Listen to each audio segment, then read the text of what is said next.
ಇದು ಗಿರೀಶ್ ಬೆಳ್ತಂಗಡಿ ಎಸ್ಐಟಿ ಕಚೇರಿಗೆ ಗಿರೀಶ್ ಮಠನ್ ಅವರು ದಿಢೀರ್ ಭೇಟಿಯನ್ನು ನೀಡಿದ್ದಾರೆ. ಮಾತನಾಡ್ತಾ ಹೋಗ್ತೀನಿ ಸರ್, ಇವತ್ತು ಕಚೇರಿಗೆ ಭೇಟಿ ನೀಡಿದರೆ ಒಂದಿಷ್ಟು ದಾಖಲೆಗಳನ್ನು ಕೊಟ್ಟಿದ್ದೀರಾ ಅನ್ನುವಂಥ ಮಾಹಿತಿ ಇದೆ. ಏನು ದಾಖಲೆ ಅಂತ ಇದ್ರಿಗೆ ಸಂಬಂಧಪಟ್ಟಂತು ತನಿಖೆ ಈಗ ಏನು ನಡೀತಾ ಇದೆ ಅದಕ್ಕೆ ಸಂಬಂಧಪಟ್ಟಂಥ ಕೆಲವೊಂದಿಷ್ಟು ಮಾಹಿತಿಗಳನ್ನು ನಾನು ಕೊಟ್ಟಿದ್ದೀನಿ.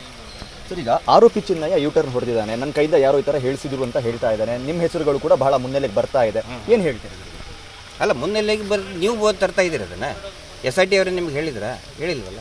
ಅಂದರೆ ಆತ ನಿಮ್ಮ ಜೊತೆಗೆ ಇದ್ದ, ನೀವು ಹೇಳಿದ್ರಿ ನಾವು ಆತನ ಹಿಂದೆ ಅಲ್ಲ ಆತನ ಜೊತೆಗೆ ಇದ್ದೀವಿ ನಾವು ಅನ್ನೋ ರೀತಿಯಲ್ಲಿ.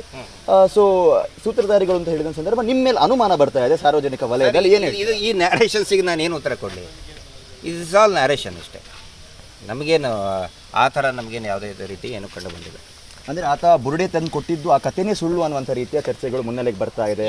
ಇನ್ನೂ ಏನೇನೋ ಹೇಳ್ತಾ ಇದ್ದಾರೆ, ಇನ್ನೂ ಬೇರೆ ಬೇರೆ ಹೇಳ್ತಾರೆ. ಅದೇನೋ ಕುಕ್ಕರ್ ಬ್ಲಾಸ್ಟ್ ಆಗಲಿಲ್ಲಂತೆ ಅದಕ್ಕೆ ಇದನ್ನಂತ ಹೇಳ್ತಾರೆ. ದಿನ ಒಂದೊಂದು ಕತೆ ಸ್ಟೋರಿಗಳಿಗೆ, ಕಾಲ್ಪನಿಕ ಕಥೆಗಳಿಗೆ ಏನು ಉತ್ತರ ಕೊಡೋಣ? ಹಾಗಾದರೆ SIT ತನಿಖೆ ಸರಿಯಾಗಿ ನಡೀತಾ ಇಲ್ಲ, ಭಾಳ ಸರಿಯಾಗಿ ಮಾಡ್ತಾ ಇದ್ದಾರೆ. ಚಿನ್ನಯ್ಯ ಅರೆಸ್ಟ್ ಯಾಕಾಯ್ತು ಅಂತ ಅದು ಅಧಿಕಾರಿಗಳಿಗೆ ಇಟ್ ಈಸ್ ದೇರ್ ಇದನ್ನ ಡಿಸ್ಕ್ರಿಪ್ಷನ್. ಅದು ಅಂದರೆ ಆತನನ್ನ ಈಗ ಸಾಕ್ಷಿದಾರ ಅಲ್ಲ, ಈಗ ಉತ್ಖನನ ಇನ್ನೂ ಬಾಕಿ ಇತ್ತು, ಈ ನಡುವೆ ಆತನನ್ನು ಆರೋಪಿ ಮಾಡಿದ್ದಾರೆ ಅಂದರೆ ಆತ ಸುಳ್ಳು ಹೇಳ್ತಾ ಇದ್ದಾನೆ ಮತ್ತು ಆತನ ವಿರುದ್ಧ ಫೋರ್ಜರಿ ಸೆಕ್ಷನ್ಗಳನ್ನು ಕೂಡ ಹಾಕಿದ್ದಾರೆ.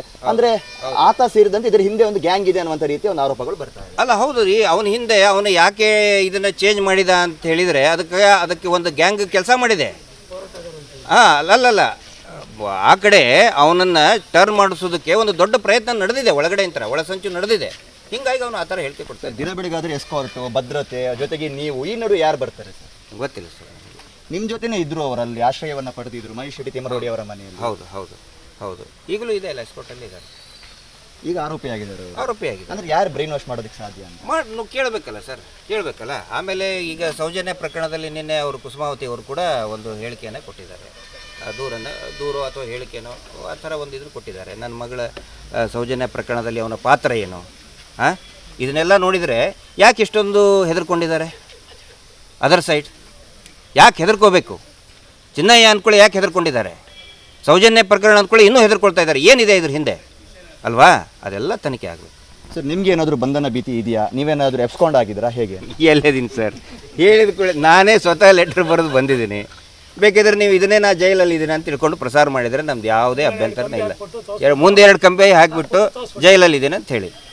ಓಕೆ, ಇವತ್ತು ಪಂಚಾಯತಿಗೆ ಭೇಟಿ ನೀಡಿದ್ರೆ, ಅಂದರೆ SIT ಕಚೇರಿಗೆ ಭೇಟಿ ನೀಡಿದ್ರಿ, ಏನು ದಾಖಲೆಗಳನ್ನು ಅದನ್ನು ಹೇಳೋಕ್ಕಾಗಲ್ಲ ಸರ್. ಅದನ್ನು ಅವ್ರಿಗೆ ಯಾವ ಪ್ರಕರಣಕ್ಕೆ ಸಂಬಂಧಪಟ್ಟ ದಾಖಲೆ? ಇಲ್ಲಿ ಏನು ಕೊಲೆ ಮತ್ತು ಈ ಅನ್ಯಾಚುರಲ್ ಡೆತ್ ಆಗಿ ಸತ್ತಿರ್ತಾರಲ್ಲ, ಅದನ್ನು ಅಕ್ರಮವಾಗಿ ಯಾವ ರೀತಿ ವಿಲೇವಾರಿ ಮಾಡಿದ್ದಾರೆ, ಅದರಲ್ಲಿ ನಡೆದಂತಹ ಅಕ್ರಮಗಳನ್ನು, ಅದು ಪಂಚಾಯಿತಿಯ ದಾಖಲೆಯಲ್ಲಿನೇ ಏನೇನಿದೆ ಅದರ ಬಗ್ಗೆ ಕೆಲವೊಂದಿಷ್ಟು ಮಾಹಿತಿಗಳನ್ನು ಈಗ 2 ಪ್ರಕರಣ ಕೊಟ್ಟಿದ್ರಿ ನೀವು. ಅಂದರೆ ಶರಾವತಿ ಲಾಡ್ಜ್ ಜಯಂತ್ ಅವರು ಕೊಟ್ಟಿದ್ರು, ಒಂದು ಬಾಲಕಿ ಸಂಬಂಧ ಒಂದು 100ಕ್ಕಿಂತ ಜಾಸ್ತಿ ಇದೆ ನಮ್ಮ ಹತ್ರ. 100ಕ್ಕಿಂತ ಜಾಸ್ತಿ ಇದೆಯಾ? ಎಲ್ಲಿದೆ? 100ಕ್ಕಿಂತ ಜಾಸ್ತಿ ಇದೆ. ಅಲ್ಲ, 100ಕ್ಕಿಂತ ಜಾಸ್ತಿ ಇದೆ, ಕೊಟ್ಬಿಟ್ಟಿಲ್ಲ. ಅದನ್ನು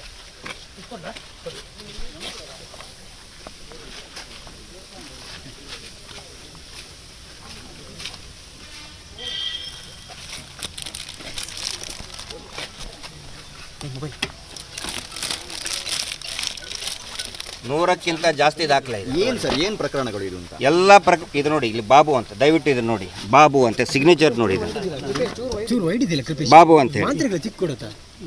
ಈ ಥರ ನಿಮಗೆ ಒಂದು 8 ಟೈಪ್ ಬಾಬು ಸಿಗ್ನೇಚರ್ ಸಿಗ್ತದೆ. 8 ಥರ ಸಿಗ್ತದೆ. ಪ್ರತಿಯೊಂದನ್ನು ಕೂಡ ನೋಡಿ, ಅತಿ ಹೆಚ್ಚು ಇಂತಲ್ಲಿ ಇದರಲ್ಲಿ ನಮ್ಗೆ ಕಂಡು ಬರೋದು ಯಾವಾಗ ಚಂದ್ರಶೇಖರಯ್ಯ ಅನ್ನುವಂತಹ ಹೆಡ್ ಕಾನ್ಸ್ಟೇಬಲ್ ಧರ್ಮಸ್ಥಳದ OP ಔಟ್ಪೋಸ್ಟಲ್ಲಿ ಇನ್ಚಾರ್ಜ್ ಇರ್ತಾರೆ, ಅವಾಗಲೇ ಅತಿ ಹೆಚ್ಚು ದಫನ್ ಆಗಿದೆ. ಸುಮಾರಿದೆ ಇಂಥವು. ಒಂದೇ ದಿನದಲ್ಲಿ ಆಗಿದೆ ಆ ಥರದ ಪ್ರಕರಣ ಸರ್ ಇದು? ಎಲ್ಲವೂ ಅವೇ. ಒಂದೇ ದಿನದಲ್ಲಿ ಇವತ್ತು ಆ ಹುಡುಗಿ ಸಾಯ್ತಾಳೆ, ಇಮಿಡಿಯೇಟಾಗಿ ದಫನ್ ಮಾಡ್ತಾರೆ. ಎಲ್ಲ ಪೂರ್ತಿ ಅವೇ ಇದ್ದಾವೆ. ಆನಂತರ ಇನ್ನೊಂದು ಯಾವುದು ಇಲ್ಲಿ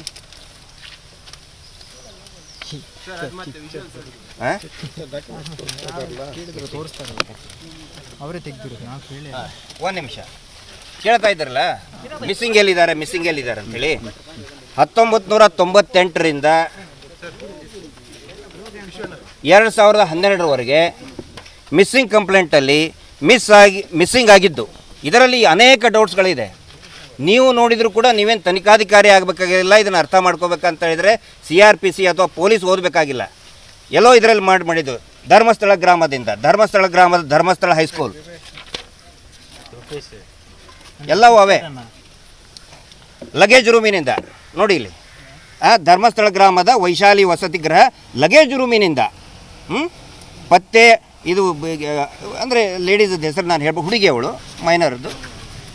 ಇಂಥವು ಸುಮಾರಿದೆ ಧರ್ಮಸ್ಥಳ ಗ್ರಾಮ ಎಂಬಲ್ಲಿಂದ SDM ಕಾಲೇಜಿನಿಂದ ನಾಪತ್ತೆ. ಇಟ್ ಇಸ್ ನಾಟ್ UDR ಎಲ್ಲ ಹೇಳಿದ್ದೀವಿ, ತೋರಿಸಿದ್ದೀವಿ.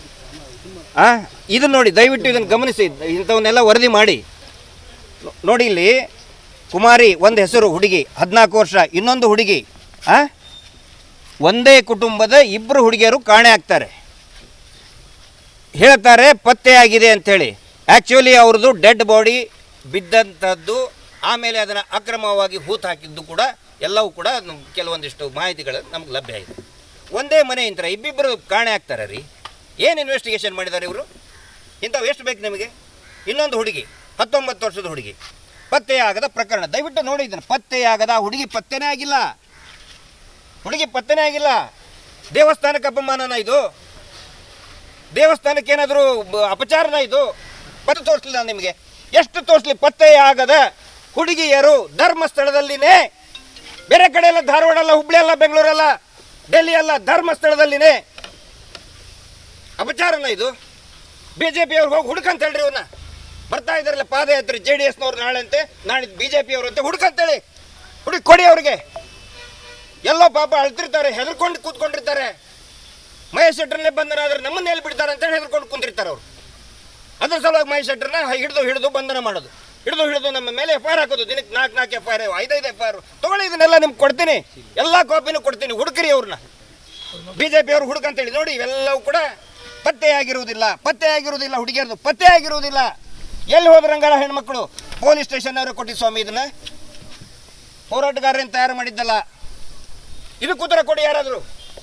ದೇವಸ್ಥಾನಕ್ಕೆ ಅಪಪ್ರಚಾರ ಅಂತೆ, ದೇವ್ರಿಗೆ ಅಪಪ್ರಚಾರ ಅಂತೆ, ದೇವಮಾನವನಿಗೆ ಅಪಪ್ರಚಾರ, ಎಲ್ಲ ಕಡೆ ಸ್ಟ್ರೈಕ್ ಅಂತೆ. ಎಲ್ಲ ಒಂದೊಬ್ಬರಿಗೆ 500-300 ರೂಪಾಯಿ ಕೊಟ್ಟು ದಂಧೆ ಮಾಡಿಸ್ತಾ ಇದ್ದಾರೆ. ಇವ್ರಿಗೆ ಉತ್ತರ ಕೊಡಬೇಕು BJP ಅವರು.